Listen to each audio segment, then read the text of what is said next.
I just wanted to begin by mentioning that the nominee for Secretary of the Department of Labor will be Mr. Alex Acosta.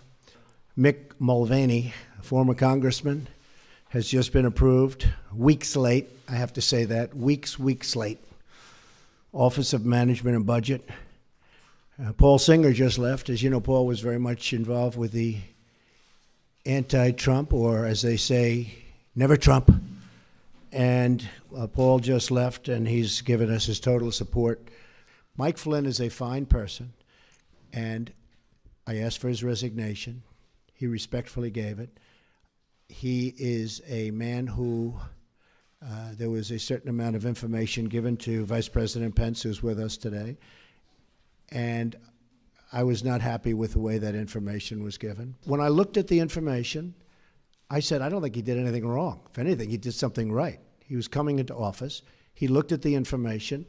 He said, that's fine. That's what they're supposed to do. They're supposed to be, and he didn't just call Russia. He called and spoke to both ways. I think there were 30-some-odd countries. He's doing the job. You know, he was just doing his job.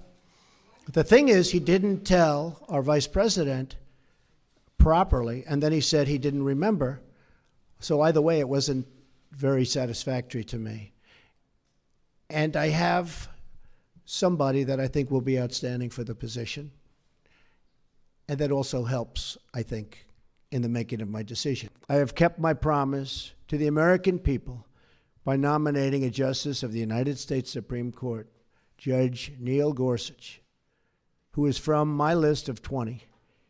He'll get there one way or the other, but he should get there the old-fashioned way, and he should get those votes. Mike Pompeo is now taking control of the CIA. James Comey at FBI. Dan Coates is waiting to be approved. I mean, he is a senator and a highly respected one, and he's still waiting to be approved. But our new people are going in to drain the swamp of corruption in Washington, D.C. I've started by imposing a 5-year lobbying ban on White House officials and a lifetime ban on lobbying for a foreign government. I've also worked to install a cabinet over the delays and obstruction of Senate Democrats. You've seen what they've done over the last long number of years. That will be one of the great cabinets ever assembled in American history. And it's all about unification. We're unifying the party, and hopefully we're going to be able to unify the country. I'm making this presentation directly to the American people with the media present, which is an honor to have you. The press, honestly, is out of control. The level of dishonesty is out of control. People, I mean, you have a lower approval rate than Congress. I think that's right. I don't know, Peter, is that one right? Because of the attack of fake news and attacking our network, I just want to ask you, sir. I'm changing it from fake news, though. Doesn't that undermine... Very fake news. I know, but aren't you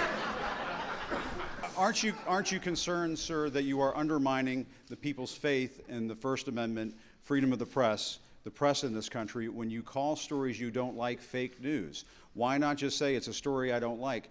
I do that. When you call it fake news, you're undermining confidence in our news media. Here's the thing. Isn't that important? I understand what you... And you're right about that, except this. See, I know when I should get good and when I should get bad. And sometimes I'll say, wow, that's going to be a great story, and I'll get killed. I know what's good and bad. I'd be a pretty good reporter, not as good as you. But I know what's good. I know what's bad. And when they change it and make it really bad, something that should be positive, sometimes something that should be very positive, they'll make okay. They'll even make it negative. So I understand it. So because I'm there, I know what was said, I know who's saying it, I'm there. So it's very important to me. Look, I want to see an honest press. When I started off today by saying that it's so important to the public to get an honest press. The public doesn't believe you people anymore. To be honest, I inherited a mess. It's a mess. At home and abroad, a mess. On foreign affairs, we've already begun enormously productive talks with many foreign leaders, really productive conversations. I would say far more productive than you would understand.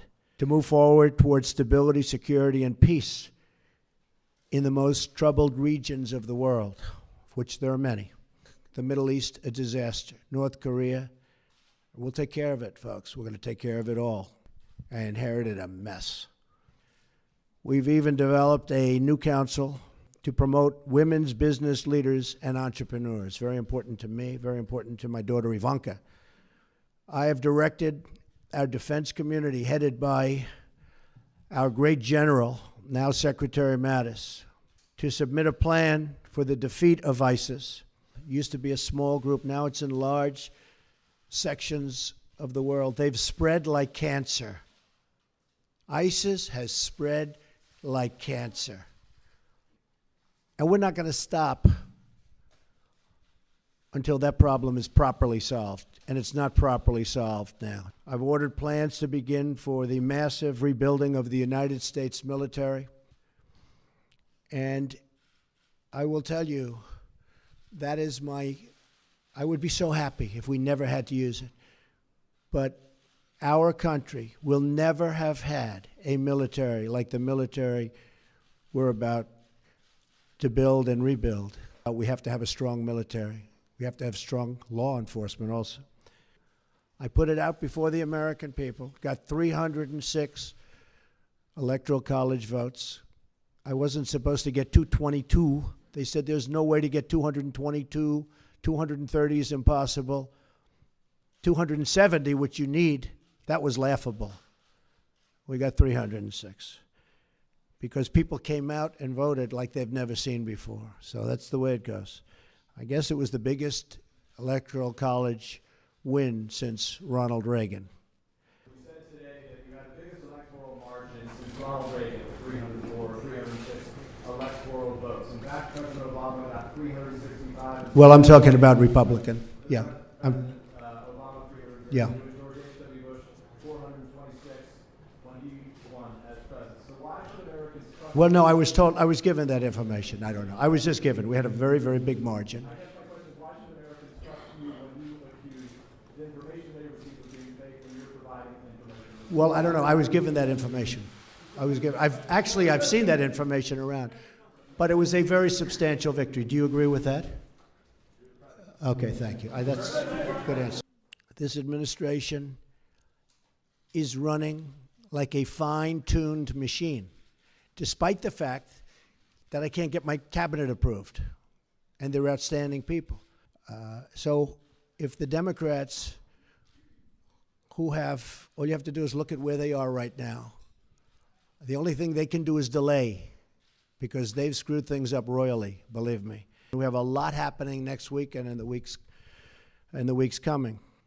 We've directed the elimination of regulations that undermine manufacturing and called for expedited approval of the permits needed for America and American infrastructure. And that means plant, equipment, roads, bridges, factories. We've imposed a hiring freeze on non-essential federal workers. We've imposed a temporary moratorium on new federal regulations. We've issued a game-changing new rule that says for each one new regulation, 2 old regulations must be eliminated. Makes sense. And I want regulations because I want safety, I want all environmental situations to be taken properly care of. It's very important to me. But you don't need 4 or 5 or 6 regulations to take care of the same thing. We've stood up for the men and women of law enforcement, directing federal agencies to ensure they are protected from crimes of violence. We've directed the creation of a task force for reducing violent crime in America, including the horrendous situation, take a look at Chicago and others, taking place right now in our inner cities. We're becoming a drug-infested nation.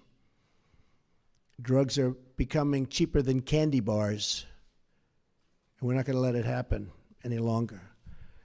We've undertaken the most substantial border security measures in a generation to keep our nation and our tax dollars safe. and are now in the process of beginning to build a promised wall on the southern border. And the wall is going to be a great wall. And we're going to have a wall that works. We're not going to have a wall like they have now, which is either non-existent or a joke. We've ordered a crackdown on sanctuary cities that refuse to comply with federal law and that harbor criminal aliens, and we've ordered an end to the policy of catch and release on the border. No more release. We are saving American lives every single day. The court system has not made it easy for us. We've taken decisive action to keep radical Islamic terrorists out of our country.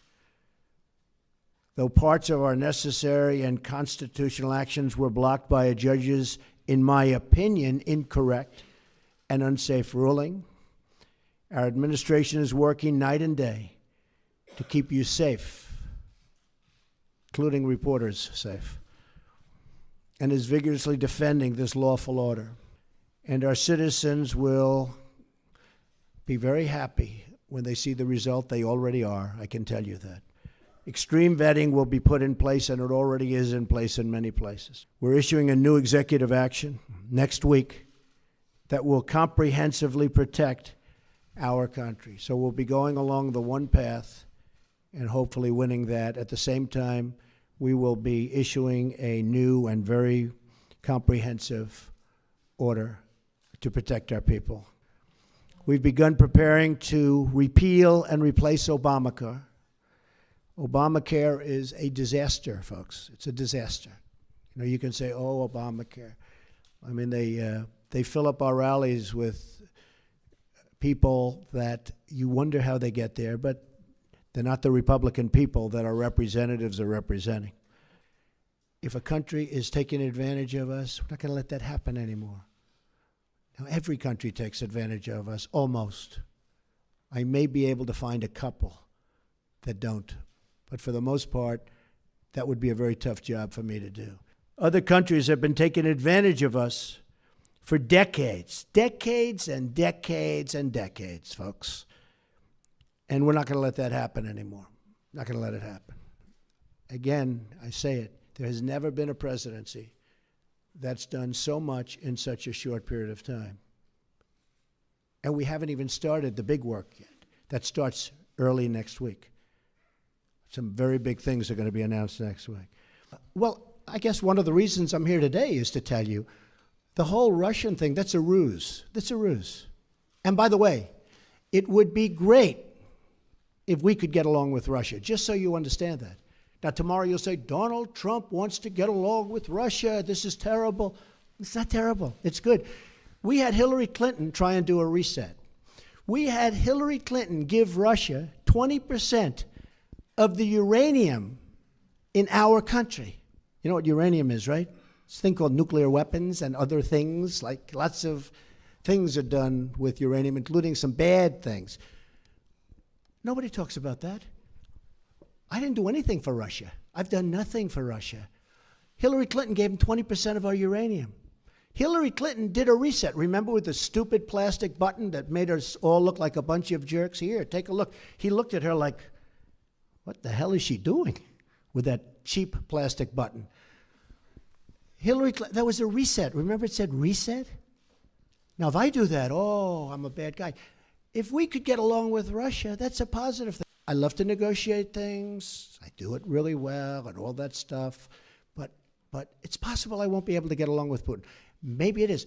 But I want to just tell you, the false reporting by the media, by you people, the false, horrible, fake reporting makes it much harder to make a deal with Russia.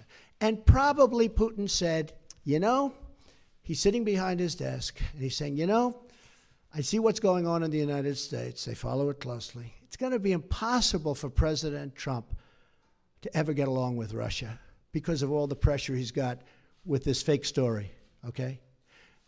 And that's a shame, because if we could get along with Russia, and by the way, China and Japan and everyone, if we could get along, it would be a positive thing. not a negative thing. Mr. President, you mentioned Russia. Let's talk about some serious issues that have come up in the last week that you have had to deal with as President of the United States. Okay. You mentioned the vessel, the spy vessel off the coast of the United States. Not good. There was a ballistic missile test that many interpret as Not a good. violation of an Not agreement good. between the two countries, and a Russian plane buzzed a U.S. destroyer. Not good. I listened to you Excuse during the me. campaign. When did it happen?